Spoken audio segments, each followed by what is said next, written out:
ಮತ್ತೆ ಈಗೋ ಅಂತ ಬಂದಾಗ ನೀವು ಕರೆಕ್ಟ್ ಆಗಿದ್ರೆ ನಿಮ್ ಈಗೋನ ಸ್ಯಾಕ್ರಿಫೈಸ್ ಮಾಡಬೇಕು. ಹೋಗಿದ್ರು ಫ್ಯಾಮಿಲಿ ಒಂದ್ ಮಾತು ಹೇಳ್ಬಿಟ್ಟೋಗಿ, ಇಲ್ಲ ನನಗೆ ಒಂದ್ ಮಾತು ಹೇಳೋಗಿ, ಅದಕ್ಕೆ ಅಂತ ಬೈದೆ ಬೇಜಾರ್ ಮಾಡ್ಕೋಬೇಡ ಅಂತ ಹೇಳಿ ಕಳ್ಸಿದ್ರು.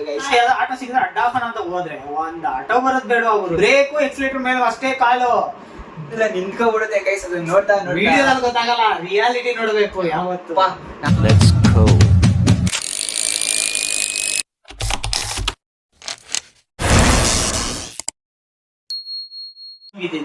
ಇದೆಲ್ಲ ಓಕೆ. ನಾವ್ ಯಾವ್ದೋ ಒಂದ್ ಟ್ರಿಪ್ ಹೋಗ್ಬಿಟ್ಟು ಬಂದು ಸಿಗಾಕೊಂಡಿದ್ವಿ, ವಿ ಸಿ ಸರ್ ಹತ್ರ ಸಿಗಾಕೊಂಡು ಸ್ವಲ್ಪ ಹಂಚ್ಕೊಳೋ.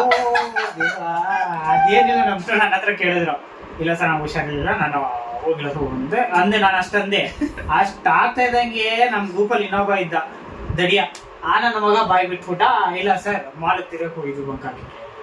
ಯಾರ್ಯಾರು ಹೋಗಿದ್ರು? 5 ಜನ ಹೋಗಿದ್ವಿ. ಯಾಕೆ ಕೇಳದ ಅಂದ್ಬಿಟ್ಟು ನನಗೆ ಆಗೋಯ್ತು.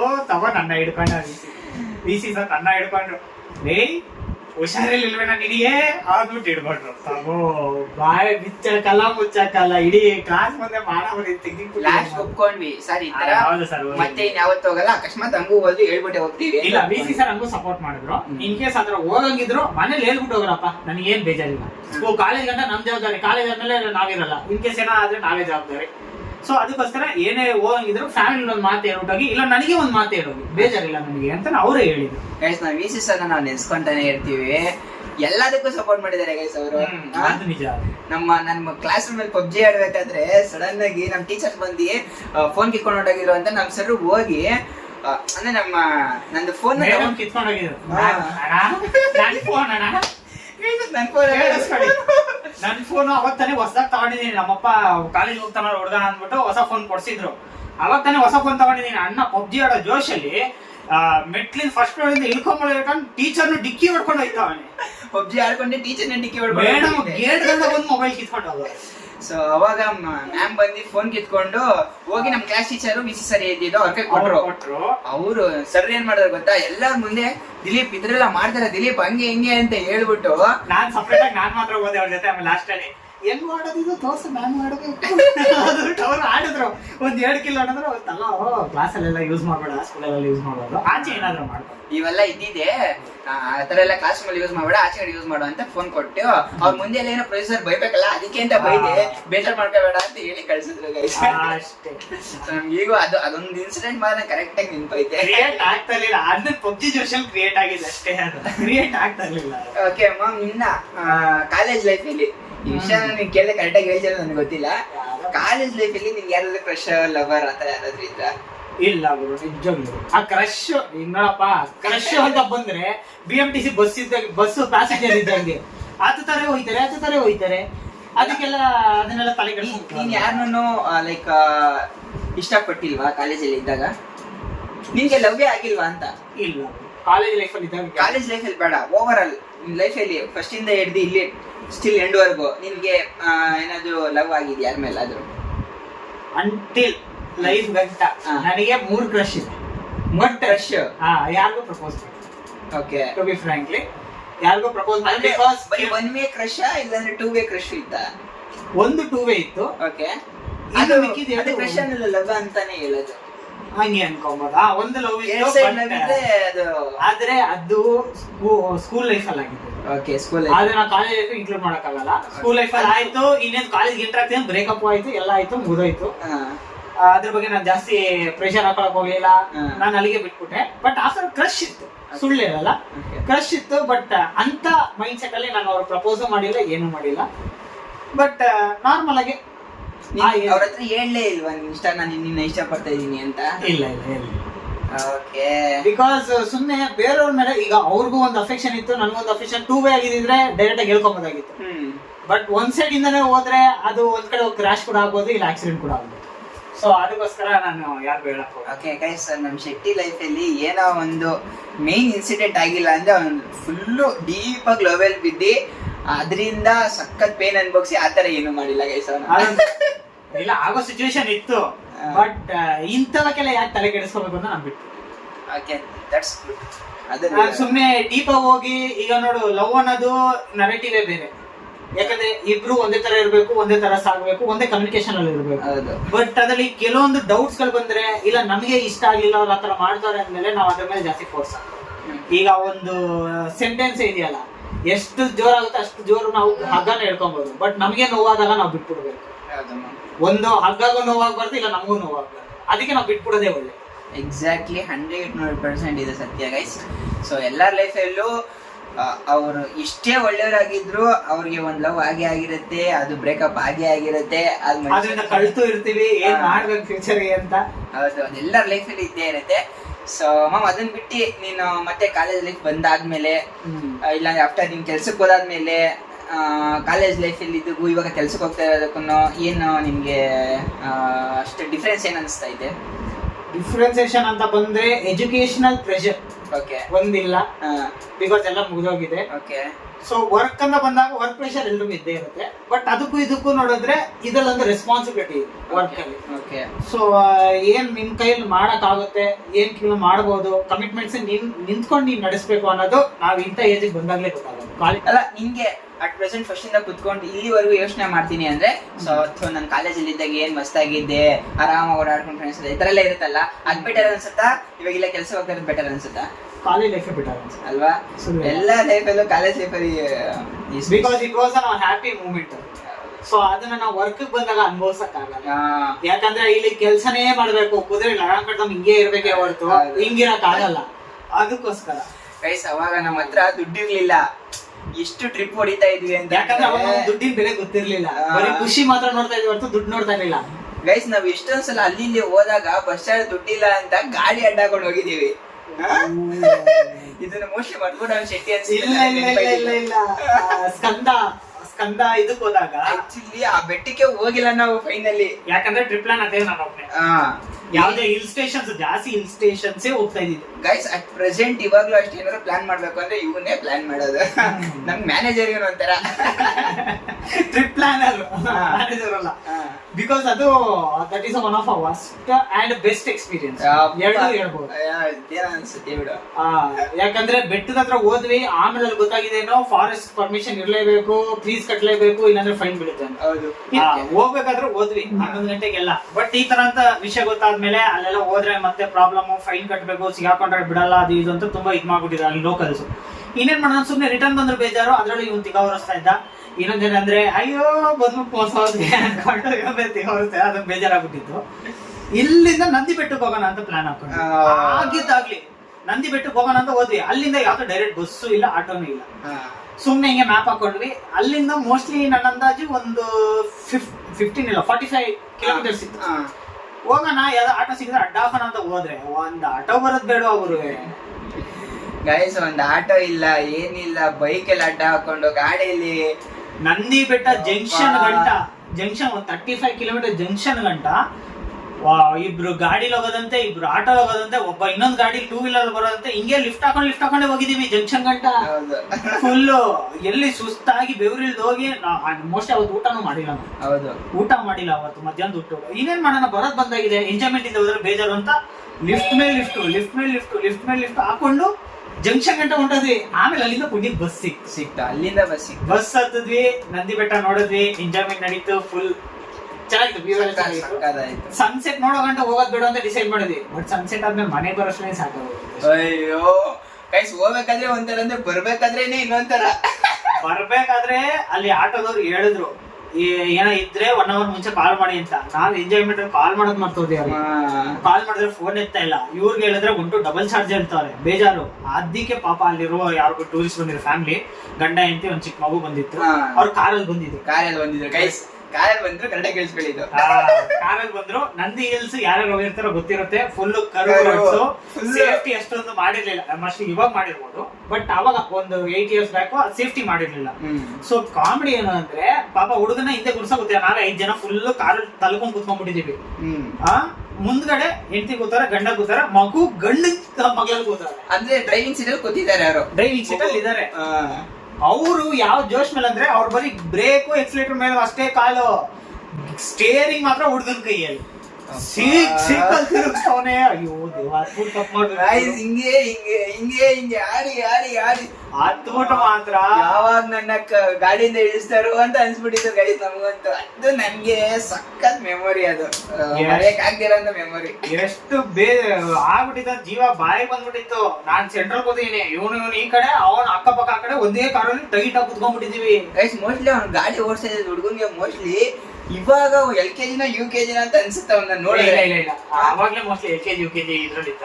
ಮೋಸ್ಟ್ಲಿ ಇವಾಗ ಒಂದು ಥರ್ಡ್ ಫೋರ್ತ್ ಅಲ್ಲಿ ಇರ್ತಾನೆ. ನಾನು ಅವಾಗ್ಲೇ ಕಣ ಹೇಳ್ತಾ ಇರೋದು, ಗಾಡಿ ನಾನು ಇವಾಗಿನ ಸಿಚುವೇಶನ್. ಗೈಸ್ ಅವ್ನು ಗಾಡಿ ಓಡಿಸಿದ ಹುಡುಗ ಬಂದು LKG UKG ಅಷ್ಟೇ ಇದೆ, ಅದಕ್ಕೆ ನಮ್ಗೆ ಅಷ್ಟು ಭಯ ಆಗಿದೆಯೋ. ನಮ್ಗೆ ಕಾರ್ ಓಡಿಸಕ್ ಬರಲ್ಲ, ಇವನು ಈ ರೇಂಜ್ಗೆ ತಿರುಗಿಸ್ತಾವನೆ ಸ್ಟೇರಿಂಗ್ ಹಿಡ್ಕೊಂಡು. ಇದರಿಂದ ಕಮೆಂಟ್ ಪಾಸ್ ಮಾಡ್ತಾ ಇದೀವಿ, ಆದ್ರೆ ಅವರು ಕೇರ್ ಇಲ್ಲ. ಇನ್ನೇನ್ ಬೇರೆ ಹೇಳೋಕ ಪಾಪ ಅಂತ ಟೈಮಲ್ಲಿ ಅವ್ರು ಸಿಕ್ಕವ್ರೆ, ಅದೇ ನಮ್ ದೊಡ್ಡ ವಿಷಯ. ಬಟ್ ಅವಾಗಲೇ ನಮ್ದು ಅವತ್ತೇ ಒಂದೇ ವಿಷಯ ಆಗ್ಬಿಟ್ಟಿರೋದಿಲ್ಲ ಗೈಸ್. ಒಟ್ಟಿನಲ್ಲಿ ಅವರು ಕೆಳಗಡೆ ಇಳಿದು ಬಂದಾದ್ಮೇಲೂ ಅಷ್ಟೇ ಸಖತ್ ಫ್ಯಾಮಿಲಿ ಮಾತ್ರ ಫುಲ್ ಚಿಲ್ಲಾಗಿದ್ರು. ಅವರು ರೇಗಾಡೋದು ಆತರ ಮಾತ್ರ ಏನೋ ಮಾತಾಡಲಿಲ್ಲ, ಸಕ್ಕದಾಗಿತ್ತು ಗೈಸ್. ಇನ್ನೊಂದೇನಂದ್ರೆ ಅವ್ರು ನಮ್ಮನ್ನು ತುಂಬಾ ಸಪೋರ್ಟ್ ಮಾಡಿದ್ರು. ಬರೀ ಜಂಕ್ಷನ್ ಗಂಟ ಅಲ್ಲ, ಅವ್ರು ಆಲ್ಮೋಸ್ಟ್ ಸಿಟಿ ಗಂಟ ನಮ್ಮನ್ನ ಡ್ರಾಪ್ ಮಾಡಿದ್ರು. ಹೌದು, ನಮ್ಗೆ ಸಿಗೋ ಗಂಟನು ಪಾಪ ಅವರು ಬಂದು ಡ್ರಾಪ್ ಮಾಡ್ಬಿಟ್ಟು. It is one of a best memory ಮಾತ್ರ. ಅಯ್ಯಪ್ಪ, ತುಂಬಾ ಚೆನ್ನಾಗಿತ್ತು ಮಾತ್ರ. ಓಕೆ ಮ್ಯಾಮ್, ನೆಕ್ಸ್ಟ್ ಲೈಕ್ ಇವಾಗ ನೀನು ಕೆಲ್ಸಕ್ಕೆ ಹೋಗ್ತಾ ಇದೀಯಾ, ಇವಾಗ ನಿಮ್ಮ ಮನೆಗೆ ಆಗಲಿ ಇಲ್ಲ ನಿಮ್ಮ ಡ್ಯಾಡಿಗೆ ಆಗಲಿ, ನೀನೇನ ಫಸ್ಟು ಕಾಲೇಜಿಗೆ ಹೋಗ್ಬೇಕಾದ್ರೆ ನೀನು ಅವ್ರ ಹತ್ರ ದುಡ್ಡು ಇಸ್ಕೊಳ್ಳೋದು ಅದೆಲ್ಲ ಮಾಡ್ತಿದ್ದೆ, ಇವಾಗ ನೀನೇ ಅವ್ರಿಗೆ ದುಡ್ಡು ಕೊಡೋ ಥರ ಆಗಿದ್ಯಾ. ಸೊ ಅದಕ್ಕೆ ನಿನ್ಗೆ ಹಿಂಗೆ ಅನಿಸ್ತಾ ಇದೆ? ಒಂಥರ ರೆಸ್ಪಾನ್ಸಿಬಲ್ ಅದೊಂದು ಹೇಳ್ಬೋದು ಮೇಜರ್ ಆಗಿ. ಬಿಕಾಸ್ ನಮ್ ಜವಾಬ್ದಾರಿ ನಾವೇ ತಗೊಂಡಾಗ ನಮ್ಗೊಂಥರ ಖುಷಿ, ಅವ್ರಿಗೂ ಒಂಥರ ಖುಷಿ. ಇವಾಗ ಏನ್ ಕಾಸು ಕೇಳಲ್ಲ ಬಿಡು, ಅವ್ನ ಕಾಲ್ ಮೇಲೆ ಅವ್ನು ನಿಂತ, ಅವ್ರಿಗೂ ಖುಷಿನೇ, ಅಮ್ಮಗೂ ಖುಷಿನೇ. ಅದು ಇನ್ನೊಂದು ಮಾತಿಲ್ಲ. ಓಕೆ, ದುಡಿತಾ ಇರೋದು ಕಡಿಮೆನೆ, ಬಟ್ ಬ್ಯಾಲೆನ್ಸ್ ಮಾಡ್ಕೊಂಡು ಹೋದಾಗ ಅವ್ರಿಗೂ ಒಂಥರ ಖುಷಿ ಆಗುತ್ತೆ. ಪರವಾಗಿಲ್ಲ, ಇವ್ನ ಕಾಲ್ ಮೇಲೆ ನಿಂತವನ ಸಾಕು, ಇವ್ನ ಮದುವೆ ಹುಡುಗಿನ ಇವ್ನು ಸಾಕ್ತಾನೆ ಅಂತ ಅವ್ರಿಗೊಂದು ಗ್ಯಾರಂಟಿ ಇರುತ್ತೆ. ಅದೊಂದು ಒಳ್ಳೆ ವಿಷಯ. ನೀನು ಜಾಸ್ತಿ ಯಾವ ದೇವ್ರನ್ನ ನಂಬ್ತೀಯ ಮಾಮ್ಸ್? ಶಿವ. ಈಗ ಪ್ರೆಗ್ನೆಂಟ್ ಅದೇ ಇಲ್ಲ ನನಗೆ. ಓಕೆ, ನೀನ್ ಯಾವಾಗೂ ಜಾಸ್ತಿ ಅಲೋನ್ ಆಗಿದೆ. ಶಿವನ ಅಷ್ಟೇ ಜಾಸ್ತಿ ಯಾವಾಗ್ಲೂ ಅಲೋನ್ ಆಗೇ ಇರ್ತಾ ಇದ್ರಂತೆ. ಅದನ್ನ ಬಿಟ್ರೆ ನೀವು ಇವಾಗ ಮಂಗಳೂರನ್ನ ಆಗಿರೋದ್ರಿಂದ, ಸೊ ನಿಮ್ಮೂರಲ್ಲಿ ಕೋಲ, ಭೂತಾರಾಧನೆ ಎಲ್ಲ ಮಾಡ್ತಾರಲ್ಲ, ಅದ್ರ ಬಗ್ಗೆ ನೀನ್ ಏನ್ ಹೇಳಕ್ ಇಷ್ಟಪಡ್ತೀಯ? ಅದ್ರ ಬಗ್ಗೆ ಏನಂದ್ರೆ ನಾನು ತುಂಬಾ ನಂಬ್ತೀನಿ. ಆಕ್ಚುಲಿ ಹೇಳ್ಬೇಕು ಅಂದ್ರೆ ಗೈಸ್, ಇವ್ರುನು ಅದನ್ನೆಲ್ಲ ಮಾಡಿಸ್ತಾರೆ, ಇವರು ಫ್ಯಾಮಿಲಿಗೆಲ್ಲ ಸೇರಿ. ನಮ್ಮ ಕುಟುಂಬದ ಜಾಗದಲ್ಲೇ ಅದು ನೆಲೆ ಆಗಿದೆ. ತಾಯಿ ಚಾಮುಂಡೇಶ್ವರಿ, ಕಲ್ಲುಟಿ, ಪಂಜುರ್ಲಿ, ಗುಳಿಗ, ರಾಗುಳಿಗ, ಈ 5 ದೇವರನ್ನ ಪೂಜೆ ಮಾಡ್ತೀವಿ. ಸೊ ಅವ್ರದ್ದು ಪ್ರತಿ ವರ್ಷ ಜನವರಿ 5ನೇ ತಾರೀಕು ಈ ಕಾರ್ಯಕ್ರಮ ನಡೀತದೆ. ಓಕೆ, ಸೊ ರಾತ್ರಿ ಅಂತಲ್ಲ, ಬೆಳಿಗ್ಗೆ ಒಂದು 6 ಗಂಟೆ 7 ಗಂಟೆಗೆ ಶುರು ಆದ್ರೆ ನೆಕ್ಸ್ಟ್ ಡೇ ಬೆಳಿಗ್ಗೆ ಬಲಿಗೆಲ್ಲ ಕೊಟ್ಟು 11 ಗಂಟೆಗೆ ಮುಗಿತದೆ. ಓಕೆ ಮಮ್ಮಿ, ಇದು ನೀನು ಹೇಳ್ಬೇಕಾದ್ರೆ ಒಂದು ಪಾಯಿಂಟ್ ಹೇಳ್ದೆ, ಅಂದ್ರೆ ನಮ್ಮ ಇದ್ರಲ್ಲೇನೆ ಏನೋ ನೆಲೆ ಆಗಿರೋದು ಅಂತ ಹೇಳ್ದೆ. ಸೊ ಅದ್ರದ್ದು ಯಾವ್ದಾದ್ರು ಒಂದೇನಾದ್ರು ಮ್ಯಾಜಿಕ್ ಆಗಿರುತ್ತಲ್ಲ, ಒಂದು ಏನಾದ್ರು ಪವಾಡ ಆಗಿರುತ್ತೆ, ಅದೇನಾದ್ರು ಹಬ್ಬ ಮಾಡದೇ ಇದ್ದಾಗ, ಇಲ್ಲ ಅಂತಂದ್ರೆ ಏನಾದ್ರು ಸರಿಯಾಗಿ ನಡೆದಿರೋ ಸಮಯದಲ್ಲಿ ಆತರ ಏನಾದ್ರು ನಿಮ್ಗಾಗಿದ್ಯಾ? ಆ ತರ ವಿಷಯ ಬಂದಾಗ ಫಾರ್ ಎಕ್ಸಾಂಪಲ್ ನಮ್ಮ ತಾತನ ಟೈಮಲ್ಲೇ ತಗೊಬಹುದು. ಓಕೆ, ಕೆಲವೊಂದು ಇನ್ಸಿಡೆಂಟ್ಸ್, ಪೂಜಾ ಕಾರ್ಯಗಳು ಸರಿಯಾಗಿ ನಡೆಯಲಿಲ್ಲ ಅಂದಾಗ ಕೆಲವೊಂದು ಕನ್ಸಲ್ಲಿ ಕಾಣಿಸೋದು, ಸರಿಯಾಗಿ ನಡೆದಿರೋದು, ಮತ್ತೆ ಮನೆ ಹತ್ರ ಬೆಂಕಿ ಬಿದ್ದಿರೋದು, ಅವೆಲ್ಲ ತುಂಬಾ ವಿಷಯಗಳು ನಡೆದಿದೆ. ಮತ್ತೆ ಇನ್ನೊಂದೇನಂದ್ರೆ ಮಂಗಳೂರಲ್ಲಿ ಪ್ರತಿಯೊಂದು ಲ್ಯಾಂಡ್ ನೀವು ಯಾವ್ದೇ ತಗೊಳ್ತೀರಾ ಅಂದ್ರೂ ನಾಗಬ್ರಹ್ಮ ದೋಷ ಇದ್ದೇ ಇರುತ್ತೆ. ಬಿಕಾಸ್ ಅದರದೊಂದು ಕತೆ ಇದೆ, ಪರಶುರಾಮನ ಕಥೆನೇ ಇದೆ. ಸೊ ನಡೆದಿರುವಂತ ಇನ್ಸಿಡೆಂಟ್ಸ್, ಸೊ ಅದ್ರ ಬೇಸಿಸ್ ಮೇಲೆ ನಾಗದೇವ ಶಾಪ ಕೊಟ್ಟಿರೋದ್ರಿಂದ ಪ್ರತಿಯೊಂದು ಜಾಗದಲ್ಲೂ ನಾಗಬ್ರಹ್ಮ ದೋಷ ಇರುತ್ತೆ. But it is not a bit serious. But ಜಾಗ ತಗೊಂಡ್ಮೇಲೆ ಒಂದು ಪೂಜೆ ಅಂತ ನಾವು ಮಾಡಿಸಿದ್ರೆ ಅದು ದೋಷ ಕಳೀತದೆ. ಅದಾದ್ಮೇಲೆ ನಾವು ಆ ಜಾಗದ ಮೇಲೆ ಏನ್ ಬೇಕಾದ್ರೂ ಮಾಡ್ಬೋದು, ಅದೊಂದು ಕಾಮನ್. ಬಟ್ ನಮ್ದ್ರಲ್ಲಿ ಎಲ್ಲ ಮೇಜರ್ ಆಗಿ ಅಂದ್ರೆ ಈಗ ಭೂತಾರಾಧನೆ ಅಂತ ನೀನ್ ಕೇಳಿದೆ. ಸೊ ಪ್ರತಿಷ್ಠಾಪನೆ ಆಗಿರೋದು ಏನಾದ್ರು ಕತೆ ಇದೆಯಾ ಏನಂತ. ಬಟ್ ಈ ವಿಷಯಕ್ಕೆ ಬಂದಾಗ ನನಗೆ ಐಡಿಯಾ ಇಲ್ಲ, ಇದು ಪುರಾತನ ಕಾಲದ ಕತೆ ಇದೆ.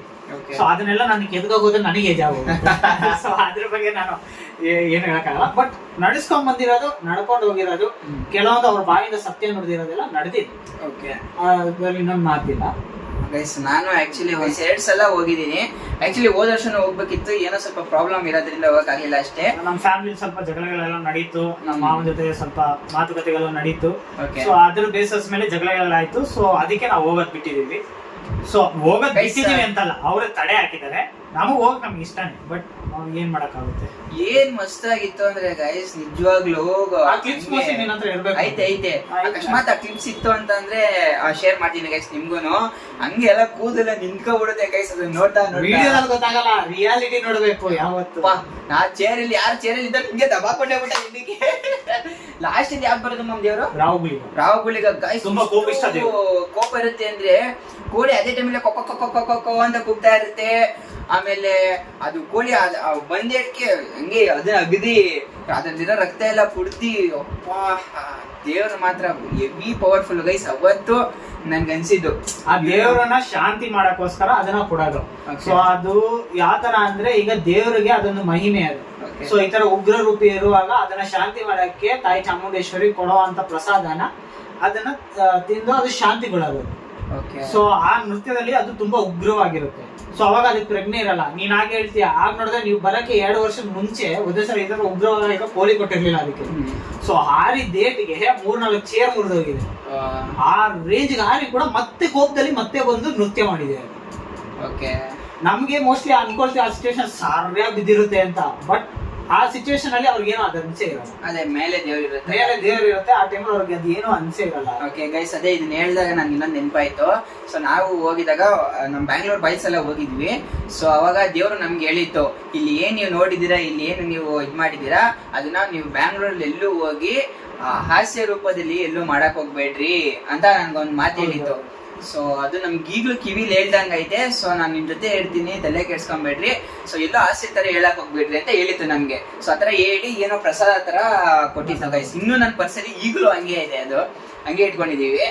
ಸೊ ಮಾಮ್ಸ, ಇವಾಗ ಇಲ್ಲಿವರೆಗೂ ನಿನ್ಗೆ ಏನೇನ್ ಹೇಳ್ಬೇಕು ಅಂತ ಅನ್ಸದ್ದು, ಇವಾಗ ಏನ್ ಮಾತಾಡಿದ್ದೀನಲ್ವಾ, ಇಷ್ಟೆಲ್ಲ ಬಿಟ್ಟು ನಿಮ್ಗೇನಾದ್ರೂ ಹೇಳ್ಬೇಕು ಅನ್ಸುತ್ತೆ ಹೇಳು ಮಾಮ್ಸ್.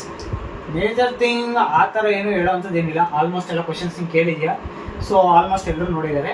ಬಟ್ ಮೇಜರ್ ಆಗಿ ನಾನು ಹೇಳೋದೇನು ಅಂದ್ರೆ, ಯಾರು ಕೂಡ ಅವ್ರ ಲೈಫಲ್ಲಿ ಏನು ಅಂದ್ರೆ ಈಗ ಅವ್ರ ಸೆಲ್ಫ್ ರೆಸ್ಪೆಕ್ಟ್ ಆಗಲಿ ಎಲ್ಲೂ ಕೂಡ ಡೌನ್ ಮಾಡ್ಕೊಳಕ್ ಹೋಗ್ಬೇಕು. ಕೆಲವೊಂದ್ಸತಿ ಅನ್ಸುತ್ತೆ ಅವ್ರು ನಮ್ಮ ಹೈಯರ್ ಪೊಸಿಷನ್ ಇರೋದ್ರೆ ನಾವು ಅವ್ರ ಮುಂದೆ ನಿಂತ್ಕೊಂಡು ಕ್ವಶನ್ ಕೇಳ್ಬೋದು ಅಂತೀವಿ. ಬಟ್ ಅವ್ರು ಅದಕ್ಕೆ ಉಲ್ಟಾ ಹೊಡೆದಾಗ ಅಲ್ಲಿ ನಾವು ಓಕೆ ಸರ್ ಅಂತ ತಲೆ ಬಾಗ್ಸೋದು ಮಾತ್ರ ಮಾಡ್ಬೋದು. ಪ್ರಶ್ನೆ ಇದೆಯಾ, ತಪ್ಪು ಅಂದ್ರೆ ತಪ್ಪು ಅಂತಾನೆ ಹೇಳಿ. ಅದ್ ಏನೇ ಆಗಲಿ ನೆಕ್ಸ್ಟ್ ಸಿಚುವೇಶನ್ ಬೇಕಾದ್ರೆ ನಿಮ್ ಲೈಫ್ ಅಲ್ಲೇ ನಿಂತೋಗ್ಬಿಡ್ಬೋದು. ಬಟ್ ಸತ್ತ ಮೇಲೆ ಇಲ್ಲ ಸಾಯೋ ಸ್ಟೇಜ್ ಅಲ್ಲಿ ಅನ್ಸೋ ಅಂತ ಫೀಲ್ ಇದೆಯಲ್ಲ, ನಮ್ ಸೆಲ್ಫ್ ರೆಸ್ಪೆಕ್ಟ್ ಗೆ ನಾವು ಕೊಟ್ಟಿರೋಂತ ವ್ಯಾಲ್ಯೂ ಏನಿದೆ ಅದು ನಮಗೆ ಸಾಯೋ ಸ್ಟೇಜ್ ಅಲ್ಲಿ ಗೊತ್ತಾಗುತ್ತೆ ಹೊರತು ಮಧ್ಯದಲ್ಲಿ ಯಾರು ಅದನ್ನ ಡಿಸ್ಕ್ರೈಬ್ ಮಾಡಕ್ಕಾಗಲ್ಲ. ಯಾವತ್ತು ನಿಮ್ಮ ಸೆಲ್ಫ್ ರೆಸ್ಪೆಕ್ಟ್ ನ ಎಲ್ಲೂ ಕೆಳಗಡೆ ಆಗಕ್ ಬಿಡಬೇಡಿ. ಮತ್ತೆ ಈಗೋ ಅಂತ ಬಂದಾಗ ನೀವು ಕರೆಕ್ಟ್ ಆಗಿದ್ರೆ ನಿಮ್ ಈಗೋನ ಸ್ಯಾಕ್ರಿಫೈಸ್ ಮಾಡಬೇಕು. 100% ಇವ್ನ ಏನ್ ಹೇಳದ್ನ ಗೈಸ್ ಅದು ಪಕ್ಕಾ ಸತ್ಯ. ಅದೇ ತರನೇ ಇರ್ಬೇಕು ಆಕ್ಚುಲಿ ಹೇಳ್ಬೇಕು ಅಂತ ಅಂದ್ರೆ. ಸೊ ಮಾಮ್, ಈ ಬ್ರಾಡ್ಕಾಸ್ಟ್ ನಿನ್ಗೆ ಮಾಡಿರೋದಕ್ಕೆ ಲೈಕ್ ನಿಮ್ಗೆ ಏನ್ ಅನಿಸ್ತಾ ಇದೆ? ಎಷ್ಟೋ ವಿಷಯನ ನೀನು ಇವಾಗ ಶೇರ್ ಮಾಡ್ಕೊಂಡೆ, ಒಂದ್ ಸ್ವಲ್ಪ ವಿಷಯನ ಯಾರಿಗೂ ಹೇಳಕ್ ಆಗದೆ ಇರೋ ಅಂತ ವಿಷಯನ ಆಗ್ಲಿ, ಇದುವರೆಗೂ ಈ ವಿಷಯ ಯಾರಾದ್ರೂ ಹಂಚ್ಕೊಂಡಿರ್ಲಿಲ್ಲ ಅಂತ ಆಗ್ಲಿ, ಈ ತರ ಎಲ್ಲ ನಿಮ್ಗೆ ಅನ್ಸಿರುತ್ತೆ. ಇವಾಗ ಖುಷಿ ಆಯ್ತು. It is one of opportunity. So ನಮ್ ಬಗ್ಗೆ ನಾವು ರಿವೀಲ್ ಮಾಡ್ಕೊಳ್ಳೋದು ಒಂದು ಆಪರ್ಚುನಿಟಿ. ಹೇಳ್ಬೇಕು ಅಂದ್ರೆ ನಮ್ಮನ್ನ ನಾವು ಫ್ರೇಮ್ ತೋರ್ಸೋಗೋಸ್ಕರ ಮಾಡೋ ನೆಸಿಟಿ ಇಲ್ಲ. ಬಟ್ ನಮ್ ಬಗ್ಗೆ ನಾವು ಡಿಸ್ಕ್ರೈಬ್ ಮಾಡಿ ಬೇರೆಯವರಿಗೆ ಈ ತರ ಸಿಚುವೇಶನ್ ಅವ್ರು ಏನ್ ಮಾಡಿದಾರೆ ಅಂತ ಅವರು ಥಿಂಕ್ ಮಾಡಕ್ಕೆ ಒಂದು ದಾರಿ ಆಗುತ್ತೆ. But broadcast is the best. ಹೇಳ್ಬೇಕು ಅಂದ್ರೆ ಇದೊಂದು ಒಳ್ಳೆ ಪ್ಲಾನ್ ಇರುತ್ತೆ. ಓಕೆ ಮಾಮ್, ನಮ್ಮ ಯೂಟ್ಯೂಬ್ ಚಾನಲ್ಗೆ ನೀನ್ ಬಂದಿರೋದಕ್ಕೆ, ಅದು ಫಸ್ಟ್ ನೀನಾಗಿರೋದಕ್ಕೆ ನಮ್ಮ ಕಡೆಯಿಂದ ಧನ್ಯವಾದಗಳು ಹೇಳ್ತಾ. ಸೊ ಗೈಸ್, ಮಾಮ್ ಇನ್ನೊಂದೇ ಒಂದು ಕ್ವಶನ್ ನಿನ್ನ ಕೇಳ್ಬಿಡ್ತೀನಿ. ಸೊ ನಿನ್ಗೆ ಫ್ಯಾಮಿಲಿಯಿಂದ ಸಖತ್ ಇಶ್ಯೂ ಆಗಿದೆ ಅಂತ ಪರ್ಸನಲ್ ಆಗಿ ನನ್ಗೂ ಗೊತ್ತು. ಸೊ ಓವರ್ ಆಲ್ ನೀನು ಬ್ರಾಡ್ಕಾಸ್ಟ್ ನೋಡೋರ್ಗೆ, ನಮ್ಮ ಚಾನೆಲ್ ಅಲ್ಲಿ ನೋಡೋರ್ಗೆ ನೀನ್ ಏನ್ ಹೇಳಕ್ ಇಷ್ಟಪಡ್ತೀಯ? ಓವರ್ ಆಲ್ ಫ್ಯಾಮಿಲಿ ಒಂದು ಸಮ್ಮರಿ. ಫ್ಯಾಮಿಲಿ ನಂಬ್ಕೊಂಡು ಯಾವುದೇ ವಿಷಯಕ್ಕೂ ಹೋಗ್ಬೇಡಿ. ಸಾರಿ, ಫ್ಯಾಮಿಲಿ ಅಲ್ಲ, relatives. Major thing relatives. Family ಯಾವತ್ತೂ ನಿಮ್ ಸಾಥ್ ಬಿಡಲ್ಲ. ಫ್ಯಾಮಿಲಿ ಫ್ರೆಂಡ್ಸ್ ಯಾರು ನಿಮ್ ಸಾಥ್ ಬಿಡಲ್ಲ. ಫ್ಯಾಮಿಲಿ ಒಂದ್ ಕಣ್ಣು ಆದ್ರೆ ಫ್ರೆಂಡ್ಶಿಪ್ ಇನ್ನೊಂದ್ ಕಣ್ಣು. ಸೊ ಎರಡನ್ನೂ ನಾವು ಸಮತೋಲನವಾಗಿ ನಡೆಸಬೇಕು. ಸೊ ಅದೊಂದು ಹೇಳ್ತೀನಿ. ಬಟ್ ನಿಮ್ಮ ಕೆಲಸ ಅಂತ ಬಂದಾಗ ನಿಮ್ ಕಾಲ ಮೇಲೆ ನೀವು ನಿಂತ್ಕೋಬೇಕು. It is on major thing. Okay guys, ಇಷ್ಟು ಹೇಳ್ತಾ ಸೊ ಇವತ್ತು ಈ ಬ್ರಾಡ್ಕಾಸ್ಟ್ ನ ಇಲ್ಲಿಗೆ ಎಂಡ್ ಮಾಡ್ತಾ ಇದೀವಿ guys. Ma'am, thank you so much. Channel subscribe ಮಾಡಿರೋರಿಗೆ ಸಬ್ಸ್ಕ್ರೈಬ್ ಮಾಡುವಂತ ಒಳ್ಳೆ ಬುದ್ಧಿ ಕೊಡಪ್ಪ.